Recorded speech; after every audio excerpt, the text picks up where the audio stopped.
You may not know this story, but it really did happen, all of it. Just after sundown on October 30, 1938, aliens invaded America. The harbingers of an advanced Martian civilization come to enslave the land of the free. The first wave landed in an unsuspecting farm town called Grover's Mill, not far from Princeton University in New Jersey, and just a short trek from Manhattan. Professor Richard Pearson was standing watch at Princeton's observatory. He had scoped eruptions of blue flames on Mars's surface just an hour before, assumed it was a rare meteor shower, and rushed to the scene to investigate. But upon arrival, instead of the detritus of space rock, he found a large metal cylinder in the open field, still steaming from entry and broadcasting odd scraping noises from inside its shell. As the reporters, first responders, and onlookers examined the crash site, the cylinder began to open, and a terrifying monstrosity of alien violence unfolded. On-site reporter Carl Phillips broadcast this chilling report live across CBS's airwaves. Ladies and gentlemen, this is the most terrifying thing I have ever witnessed. I can see, peering out of that black hole, two luminous discs. Are they eyes? It might be a face. But that face, ladies and gentlemen, it's indescribable. I can hardly force myself to keep looking at it.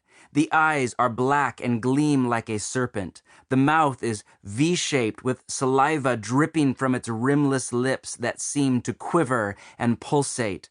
What's that? There's a jet of flame springing from the alien, and it leaps right at the advancing men. It strikes them head on. Good Lord, they're turning into flame. Now the whole field's caught fire. The woods, the barns, the gas tanks of automobiles. It's spreading everywhere. It's coming this way. At this point, Phillips's voice abruptly cut out, followed by the eerie hiss of radio static. 5 long seconds later, the report resumed and announced Americans' worst fear. Aliens had landed on the eastern seaboard. The National Guard had been called in, and bells rang to warn people to evacuate Manhattan. The Secretary of the Interior urged all Americans to join the fight and stand for the preservation of human supremacy. Then came word of more alien landfalls, Chicago, then St. Louis. It was pandemonium in the streets. Urbanites fled in terror. People took refuge in churches. Pregnant women went into labor early. People committed suicide. Looting broke out in the streets. It being America, men got out their guns and made ready to make a final stand. One woman ran into a church prayer meeting in Indianapolis and screamed, "New York has been destroyed. I believe the end of the world has come. You might as well go home to die." Life, as we know it, was over. Now, as much as my conspiracy theory friends would love this story to be true, the moon landing was really in Iceland. The royal family are lizard people. The earth is flat. The entire story was a lie. I know, shocking. There was no alien invasion, but everything else really did happen. It wasn't a full-on lie. It was more like fiction gone awry. Here's the backstory. The late 1930s were a tumultuous time in America.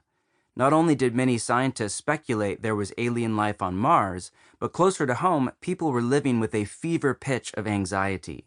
America was on the verge of war with Germany. The economy was still recovering from the Great Depression, and food scarcity was a growing threat.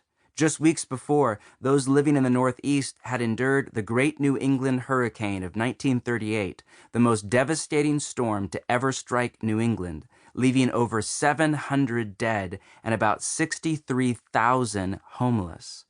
Add to the mix that it was after dark on the night before Halloween, and you've got an emotional tinderbox just waiting for a spark.